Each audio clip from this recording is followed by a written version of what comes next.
হযরত মুহাম্মদ সাল্লাল্লাহু আলাইহি সাল্লামের কবরকে শ্রদ্ধা জানিয়ে বলা হয় রওজা শরীফ, কারণ এটি জান্নাতের একটি বাগান, রওজা আতহার।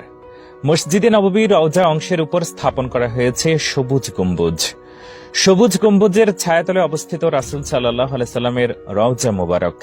এই গম্বুজের উপরে একটি জানালা দেখা যায়। অনেকেই জানতে চান এই জানালাটি কেন রাখা হয়েছে। হযরত ওমর বিন মালিক রাদিয়াল্লাহু তাআলা আনহু হতে বর্ণিত, তিনি বলেন, নবীজি সাল্লাল্লাহু আলাইহি সাল্লামের ইন্তেকালের পর একবার মদিনা শরীফে দীর্ঘদিন অনাবৃষ্টির কারণে অসহনীয় গরম আর দুর্ভিক্ষ দেখা দেয়। তাই মদিনাবাসী একদিন আয়েশা রাদিয়াল্লাহু তাআলা আনহার কাছে গিয়ে নিজেদের সমস্যার কথা উল্লেখ করে বৃষ্টির জন্য দোয়া কামনা করেন।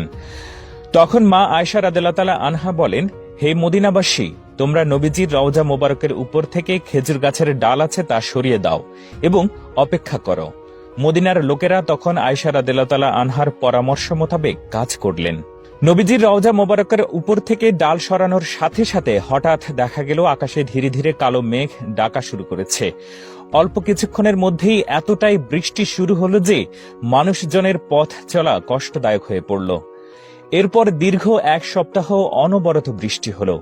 অবিশ্বাস্য হলেও এই বৃষ্টি এক মুহূর্তের জন্য বন্ধ হয়নি, যা মদিনাবাসীর ফসল ফলাদের জন্য পর্যাপ্ত ছিল। এক সপ্তাহ পর মদিনার লোকেরা আবার আয়েশা রাদিয়াল্লাহু তাআলা আনহার কাছে গিয়ে বৃষ্টি বন্ধের জন্য দোয়া চাইলেন।